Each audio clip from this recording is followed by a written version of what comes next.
Newsroom. Good Thursday morning to you, Bill. I'm Sandra Smith. The family of Molly Tibbetts will be holding a news conference in the noon hour as this frantic search intensifies. Police now revealing Tibbetts may have been spotted more than 200 miles away from where she vanished. Tibbetts' family continues to ask the public for help. Whether they saw Molly or whether they saw something that was out of place that seems insignificant, and they're reluctant to come forward with that information because they don't want to clog up the investigation. There is no information too insignificant. Matt Finn begins our coverage live in Brooklyn, Iowa today. Matt, good morning. Bill, good morning. Unfortunately, that possible sighting of Molly Tibbetts at a Kansas City truck stop has not provided any leads. Investigators say that they conducted a search and did witness interviews, and unfortunately, nothing. Now, back here live in Brooklyn, Iowa, Molly's hometown, where she went missing on July 18th, the family of Molly Tibbetts and Crime Stoppers of Central Iowa will hold a press conference in just a few hours in which we expect them to announce a major increase in the reward money for Molly Tibbetts, perhaps over $100,000. Crime Stoppers tells Fox News that the family of Molly Tibbetts this morning believes that Molly is alive and being held captive somewhere. And until proven otherwise, they are going to continue to try to recover her. This morning, it seems like the family and Crime Stoppers is really ramping up their personal and private efforts to recover Molly. And they are cooperating with authorities and facilitating them. But it seems like right now they are trying to raise as much money and much awareness to recover Molly Tibbetts. Bill. Also, her boyfriend spoke to FoxNews.com yesterday at length. I understand he's back in the house where she was staying when she disappeared on the 18th of July, Matt. Dalton Jack tells Fox News he is back in that house where Molly went missing. He has not gone inside the bedroom where she has gone missing. We asked him if he noticed any signs of a struggle or forced entry at this house, and he said he would not comment because investigators asked him not to jeopardize the integrity of their investigation. Interesting, the boyfriend also tells us that the doors to this home were probably not locked on the day that Molly went missing. He says people do not lock their doors in small town Iowa. And regarding what he thinks happened, he says he has no idea. Everybody has their own theories, but I'm just kind of leaving it up to the law enforcement to try and figure that one out. And just don't want to go racking it through my brain thinking of what happened, just driving myself insane because I know everybody else around here is, and you just got to lead by example and try to just let the law enforcement do their job. They're trained for this. Here in Brooklyn, Iowa, it is a classic Main Street, USA small town. It is nestled in farmland and greenery and cornfields, as you can imagine. There's a gas station right off Interstate 80 where anybody coming off the highway or going to the highway might stop. So Fox News has learned that police have taken all the surveillance from that gas station, which might provide them for any leads. And you know, the family says, and Crime Stoppers says, unfortunately, they are not ruling out the fact that someone could have got off I-80 and abducted Molly here in Brooklyn, Iowa. Bill, Sandra. Matt Finn, thank you very much. Live in Brooklyn, Iowa. We will have much more on this developing story for you. Molly Tibbetts' father, Ron Tibbetts, and her boyfriend, Dalton Jack, join us live later in the show. We will speak with them about Molly and her disappearance at 11:30 a.m. Eastern Time, just ahead of that news conference we expect in the noon hour.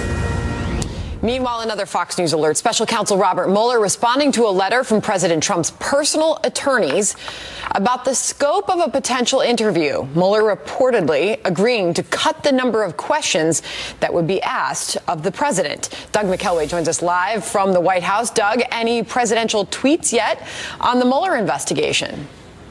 Not in the past 24 hours ago, but that tweet from about 24 hours ago is still resonating as lawyers debate whether it is helpful to the president or potentially putting him in serious legal jeopardy. Just to refresh your memory about that tweet, quote, Attorney General Jeff Sessions should stop this rigged witch hunt right now before it continues to stain our country any further. Bob Mueller is totally conflicted, and his 17 angry Democrats that are doing his dirty work are a disgrace to the USA. Well, a couple of well-respected lawyers who are deeply familiar to Fox News viewers say that tweet is trouble, but for very different reasons. Jonathan Turley, writing in USA Today, said, quote, those who insist that these tweets constitute obstruction of justice are dangerously misinformed. Subjects and even targets of investigations do not surrender their First Amendment rights. But Judge Andrew Napolitano, writing in FoxNews.com and also in the Washington Times, says that the ferocity of these tweets and the defense by Rudy Giuliani of the president's tweets give Mueller just enough ammunition to petition a federal judge to have Giuliani removed as the president's counsel. Quote, that's because the rules of legal ethics prohibit lawyers from attacking the credibility of likely witnesses against their clients outside the courtroom. This is especially so for government witnesses. When defense counsel attack those witnesses in public, the government often views that as witness tampering. But both Turley and Napolitano agree that it would be wise for the president to simply stop his tweeting about Mueller. The White House, however, disagrees.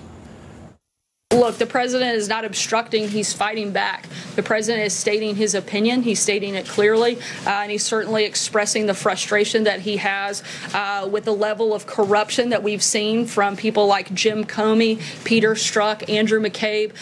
There's a reason that the president's angry, and frankly, most of America is angry as well, and there's no reason he shouldn't be able to voice that opinion. And while Attorney General Jeff Sessions is refusing comment, keep in mind that last fall he appointed U.S. Attorney John Huber to investigate potential malfeasance at the FBI and the DOJ. Huber has yet to release his findings. Sandra? So, Doug, what's the latest on whether or not the president will actually sit down for an interview with Robert Mueller? Well, both sides continued negotiations. They have offered counter proposals. The latest is that Mr. Mueller has narrowed the scope of the questions that he would pose to President Trump. The White House is apparently working on a response to that. As much as the president may want to clear the air through an interview with Mr. Mueller, keep in mind that almost any attorney in a situation like this cautions his client against doing such an interview. It is fraught with peril. Sandra, back to you. Doug McKelway at the White House for us this morning. Thank you. Meanwhile, on the trail, President Trump goes to Pennsylvania later, crisscrossing the country to campaign for Republicans running for Congress. The president trying to help Republican Senate candidate Lou Barletta defeat the Democratic incumbent Senator Bob Casey in Pennsylvania. Chris Direwald, Fox News politics editor. How are you, Reverend? Good day to you, sir. You got Pennsylvania event today. You got a big election on Tuesday next week in Ohio. Here's the headline from Politico. Trump, Pelosi dominate Ohio special election. Is this shaping up to be a lot of people talk about a referendum on Donald Trump? Is it the same for Pelosi and Democrats as we gain momentum? Well, that has been the cornerstone of the Republican effort to hold on to the House, which is to tie every Democratic candidate to Nancy Pelosi and say, essentially, as a Democrat runs to argue to voters, I'll be a check on Donald Trump. And what the Republicans are going to say in almost every case is, yeah, but you're going to be a rubber stamp for Nancy Pelosi. And that is the polarizing split that swing voters are going to be forced into this fall. And it's going to happen on Tuesday in Ohio in what's turned out to be a surprisingly close race. Yeah, and we'll see how it turns out then. Big coverage coming up next week. Meanwhile, you've got on the left, on the far, far left, you've got this rise of the socialist movement. You have a candidate in the state of Washington who's trying to do what a candidate in New York has already done, and that's defeat a longtime Democratic incumbent in the primary out there. Sarah Smith is her name. She's 30 years old, and I talked to her last night on the story, working for Martha, and said this. Right now, people talk a lot about cost when it comes to these kinds of things, Bill. So they talk a lot about cost for a single-payer healthcare system. The system we have now costs taxpayers $47 trillion. $47 trillion. And a single-payer system, and a single-payer system would wind up changing that cost. It would reduce that cost to $33 trillion. So you're that's actually, a figure that's widely quoted. Yeah, you're saving us money then, is that right? Single-payer systems save money. There's the argument. I don't know when socialism ever saved money, but apparently that's the line, Chris. Well, look, in her district and for what she's doing, that's probably a good answer. Democrats have a great opportunity on health insurance. Republicans dropped the ball on the 1 yard line, and they have screwed it up to a fare thee well. After 8 years of running against Obamacare, given the opportunity to put something new in its place, they failed. This gives Democrats a big opportunity, but it creates an opening for radical candidates, for the far left to come in, candidates like the woman you interviewed yesterday, to come in and say, yes, we have a plan, and it's a plan that obviously would not sell well in places like that district in Ohio where they're having their primary tomorrow with a lot of suburbs and a lot of rural area.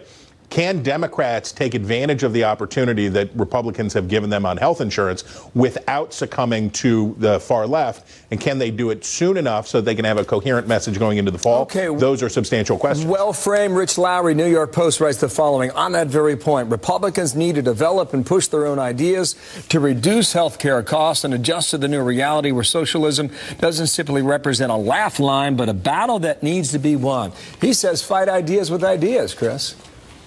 Well, right now, the Republicans' primary objective is to avoid shutting down the government before the election.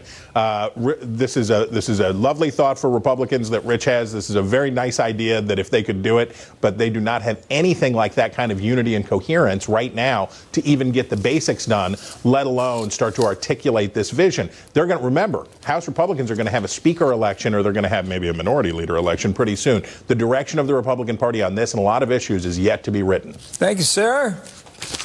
You bet. District 12 on Tuesday in Ohio. Talk to you real soon. See you in Zanesville. Thank you, Chris. Right on. And by the way, coming up, we'll hear from Congressman Lou Barletta. A little bit later in the show, will a Trump bump help him in his race? That's coming up, 9:40 a.m. Eastern. Looking forward to talking to him. We'll see where the state of play is right now in Pennsylvania. How you doing? I'm doing well. How you doing this morning, We're just Hammer? getting started. We're just scratching the surface. Vice President Mike Pence celebrating progress with North Korea as the presumed remains of American soldiers arrive back in the U.S. Today is just a beginning.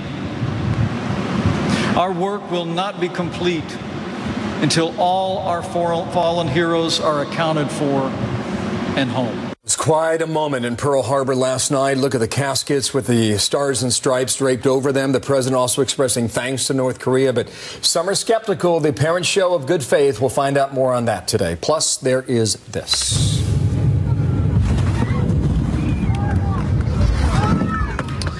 This is new, terrifying video out of that plane crash in Mexico. What happened inside of that plane at the moment of impact? Oh, remarkable. Also, President Trump's trade policies prompting some to draw comparisons to Ronald Reagan. We're hearing from Reagan's former economic advisor. Art Laffer will address that coming up next, live. We know that if America wants more jobs, greater prosperity, and a dynamic, competitive economy, the answer is more world trade, not less. Why do experts believe silver could rise to $100 an ounce? Because Chicago activists demanding the city's mayor, Rahm Emanuel, resign ahead of anti-violence protests set for tonight. Protesters saying Emanuel has failed to get the city's gun crime under control. Organizers are gearing up for what could be a chaotic rally, since it will coincide with a couple big events, including the Cubs game and the start of the Lollapalooza Music Festival. The president ultimately wants less tariffs, less non-tariff trade barriers, level playing field, no subsidies, the whole 9 yards. But to get there, we have to make it more painful for them to continue these bad practices than to modify them. That's what this is all about. Really interesting comments. U.S. Commerce Secretary Wilbur Ross calling it a tactic aimed at lowering trade barriers, helping the American economy. President Trump threatening to increase proposed tariffs to $200 billion more worth on Chinese imports this week. Art Laffer, former economic advisor for President Ronald Reagan. Art, how you doing? Good morning to you, sir. Very well, Bill. How are you? Well, I'm fine, thank you. Your piece this week got a lot of attention. I'll share it with viewers. The title, How Trump Could Be Like Reagan. It's asking a lot, Art. All right, here's what you say. Just as Ronald Reagan once pushed for abolishing nuclear weapons, President Trump should call for ending tariffs. Make the case. Yeah, well, I think it is. Every economist believes, or almost every economist, that a free trade world with no barriers, no subsidies, no non-tariff barriers, all of that would be really good for the world economy, the U.S. and other countries. It's a win-win for everyone. And what we really need to do is, how do we get there? How do we get other countries to drop their barriers against U.S. goods? And the way Trump has chosen to do it is by threatening tariffs and bringing them to the table. And as you can see already with the EU, it's working. working. It's working with Mexico. I think it can work with a lot of other countries. But the goal is always zero tariffs, zero non-tariff barriers, and no subsidies. And I think, Bill, I think we're going to get there, or at least in great distance on that way. Why do you think that? Before you answer it, the headline out of China today, Chinese shares tumbled the most in a month on Thursday, meaning today after President Trump instructed his trade rep to go for $200 billion more. Are you saying that we're squeezing Beijing into a deal? I think that's true, and China is very vulnerable to the U.S. economy. I mean, they've had huge growth rates for 50 years, Bill, way higher than any other major country in the world economy. And even with all of that, their GDP per adult is still about 1/8 of what the U.S. is. They still are a very poor, backward nation in many, many respects. And China can ill afford to behave badly now if they want to continue prosperity. You know, they're no longer this little less developed country where you give them the free slack of protecting their domestic industries. That's not available anymore, Bill. I mean, we have to literally make sure China competes freely like everyone else. And Japan, too. Japan's notorious for its barriers against U.S. products. Back to your op-ed. This is what you write on screen. Mr. Trump would be transformed from the evil disruptor of international commerce to a potential savior, just as 30 years ago, Mr. Reagan's international image changed from super hawk to peacemaker almost overnight. That's if you get to zero tariffs. Or if you get a long way there. I mean, obviously, it doesn't have to be zero tariffs on everything, but moving in that direction, which is exactly what Reagan did. I mean, and Reagan did it by threatening the evil empire, if you remember, and all of this other stuff. And then when he made that famous speech in Congress in 1984, where he said, you know, we need to have no nuclear weapons. No, we didn't get to no nuclear weapons. That's true. But we surely made a lot of progress on denuclearizing the world and getting rid of the threat of a nuclear war. You make an interesting case. It's amazing what he did. What is the level of patience? How long does it take? Because it's my understanding this could be months away. And who knows, $200 billion now, maybe it goes to $500 billion. Can you stand that? Well, I don't know. I mean, it's an election process issue. But frankly, it may take a lot of years to really get in that direction, just like the Reagan reductions in nuclear weapons took many years. But there's no reason why we can't shoot for the North Star, Bill. Why we can't try to do the right thing and bring all those countries in and get them all to reduce their trade barriers, tariffs, and subsidies and make it really, truly a free trade world. That's the goal. That's the dream. And that's what we need to be pursuing. And, you know, I'm very pleased with the way Trump has articulated his zero tariff, zero subsidy, and zero non-tariff barrier objective. Now, whether the strategy will work or not, you know, I'm not an expert on strategy. It's way above my pay grade. But I do know the goal, the dream, the objective, the North Star is the right goal, dream, and objective. Hope you come back soon. Thank you, Art. I would love to, Bill. Thank you. And say hello to Sandra for me. Hello, Sandra. Hello, Art. Hello, how are you? Come back soon. The TSA is reportedly considering getting rid of passenger screening at more than 100 of our airports. So why would they do that, and why now? Also, a new development in the Obama administration's gun-running scandal known as Fast and Furious, why the family of that murdered Border Patrol agent Brian Terry could be one step closer today to justice. On our side of the border, I believe there's a lot of politicians involved in this. I believe there's a lot of officials in the Justice Department from the previous administration, they're involved in this, and I think there's a lot of dirty hands, and I think the reason they're hiding it because they don't want the names exposed. Now said to be examining a proposal that suggests doing away with passenger screening at some small and medium-sized airports across the U.S. Could save about $115 million every year, we're told. The proposal would affect about 150 airports that offer flights with fewer passengers. Critics say it's dangerous. The TSA said to be meeting to talk about and analyze potential security risks.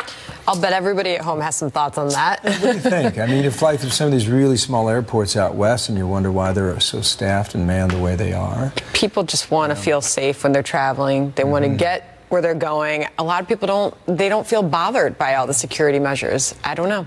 We'll see where it goes. The other thing I would add is that on 9/11s, you know, Muhammad Atta flew through the airport in Portland, Maine, which isn't a huge airport. It's not super small either. But you wonder how you strike a balance if you're going to go forward that way. You raise a good point about security. Yep. Yeah. Keep us safe. The U.S. Attorney's Office says the man accused of killing U.S. Border Patrol agent Brian Terry back in 2010 has been extradited to the United States from Mexico. Terry was shot while he and other Border Patrol agents were in a gunfight with a group of illegal immigrants, reportedly carrying guns from the Obama administration's Fast and Furious operation. His family says they are relieved, but they're still searching for answers. Anita Vogel, live in Los Angeles with this. Anita? Well, good morning, Sandra. You know, really a mix of emotions from the family. Relief the accused murder suspect has been brought to the U.S., but still so much anguish over what happened to Brian. Horacio Osorio Arellanes is one of the Mexican gang members accused in the killing of U.S. Border Patrol agent Brian Terry back in 2010. He was extradited from Mexico on Monday and pleaded not guilty yesterday in Tucson to first-degree murder and 8 other charges. Terry was shot and killed on December 14, 2010, during an encounter with a Mexican gang south of the border. It turned out the guns the gang members used had originally been purchased from the U.S. government, and that exposed something called Fast and Furious, a secret program under the Obama administration aimed at tracking who was buying the guns and how they were being used. Earlier today, the brother of Brian Terry spoke out on Fox and Friends about how the family is feeling now. Release the documents unredacted. They need to reinvestigate the agents from ATF that were involved in this. Because let's not forget, they're all still actively working. Nobody's been fired like the ATF said they had. Terry's family says there is still so much they don't know. They're currently pressing the Trump administration to unseal documents sealed under the guise of executive privilege by the Obama administration. The family has said they believe there is an orchestrated effort by the previous administration to conceal any link between Terry's death and the botched firearms operation. Meanwhile, the man accused of killing Terry, Osorio Arellanes, will face a trial somewhere in the United States on September 11th.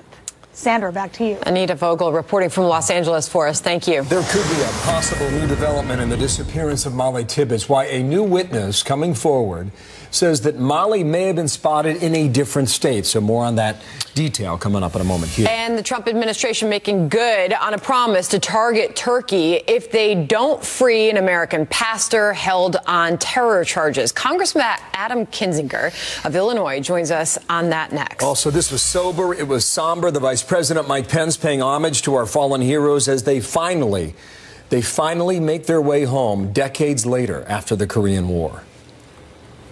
And to our honored dead, we breathe a word of thanks for your service and sacrifice. And we say to you, as one people with one voice, welcome home. We are awaiting a news conference from the family of Molly Tibbetts as the search for the missing Iowa University student continues into its second week now. That news conference set to start at noon. The last confirmed sighting of Molly was on July 18th, and that was when she went for a jog in her boyfriend's town of Brooklyn, Iowa. Police are now checking into a possible sighting of Tibbetts in the Kansas City, Missouri area days after her reported disappearance. We're going to have much more on this developing story for you as it becomes available. Poignant images from a solemn ceremony last evening at Pearl Harbor. The Vice President Mike Pence receiving what could be the remains of at least 55 U.S. soldiers from the Korean War some 65 years later. Each case covered with an American flag for a homecoming that has been a long time in the making. Some have called the Korean War the forgotten war. But today, we prove these heroes were never forgotten. Today, our boys are coming home. Today, they are known but to God. But soon we will know their names, and we will tell their stories of courage. President Trump tweeting overnight, quote, "Thank you to Chairman Kim Jong-un for keeping your word and starting the process of sending home the remains of our great and beloved missing fallen. I am not at all surprised that you took this kind action. Also, thank you for your nice letter. I look forward to seeing you soon." Benjamin Hall picks it up from there. How significant is the ceremony, Benjamin? Bill, this is one of the biggest issues when it comes to dealing with North Korea, and it's been going on for decades. It's also incredibly emotional. My own father served in the 7th Infantry in the Korean War, and speaking to him, you realise how important the returns of these remains are to the families of all those who are involved. Now, of course, comes the task of identifying those bodies, those 55 caskets which came back, even trying to get others returned from North Korea. At the ceremony, Vice President Pence also said that the return did show that real progress is also being made with North Korea. I know that President Trump is grateful that Chairman Kim has kept his word. And we see today as tangible progress in our efforts to achieve peace on the Korean Peninsula.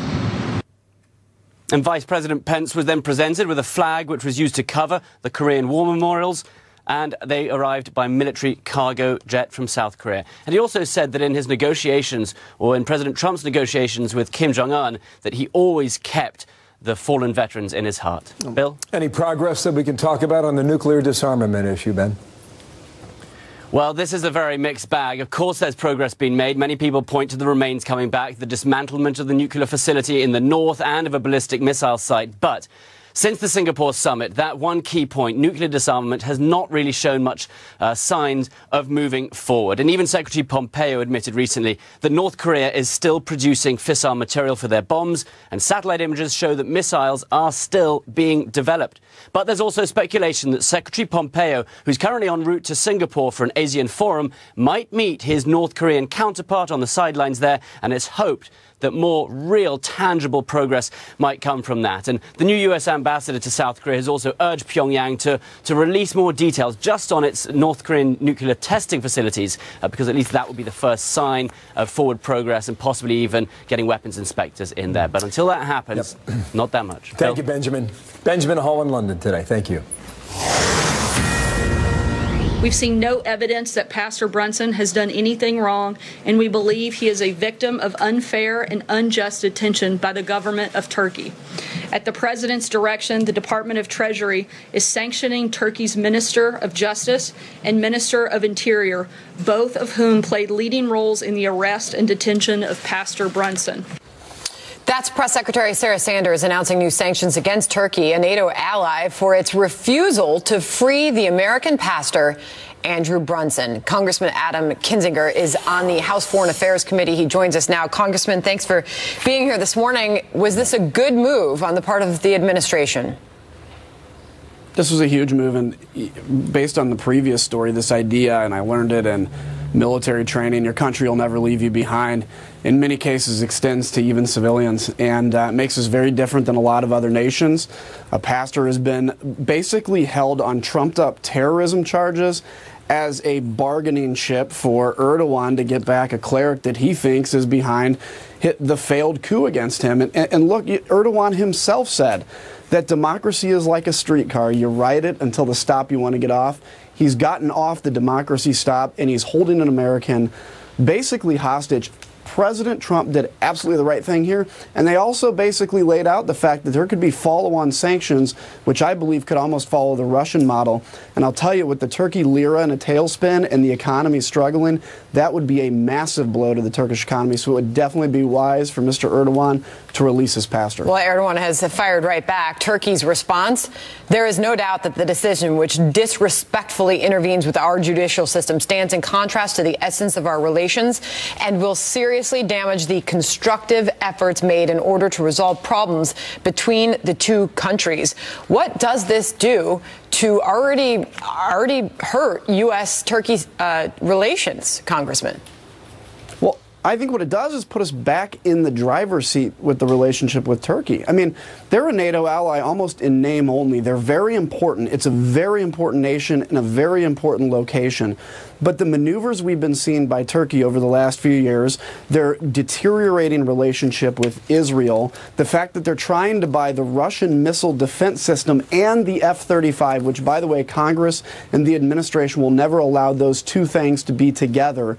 They are in a very bad place, and the United States has to show some, I don't know if tough love, tough affection, or whatever to Turkey, but saying you're not going to walk on the alliance and us anymore, and you're not going to abuse American citizens. Release this pastor. He was just there doing his thing, and he is being held as a bargaining chip, and we will not stand for that. Well, we'll see if Erdogan backs down and returns this pastor back to the United States. We'll see where that goes. Meanwhile, the remains of 55 U.S. servicemen returned. I'm sure you watched the ceremony last night. The vice president giving credit to that summit the president had in Singapore with Kim Jong-un, saying this is a result of that. What does this say about progress we are making with North Korea, Congressman? It's hard to tell. I think, look, it was definitely a gesture of goodwill, good beginning sign, but there is a lot of work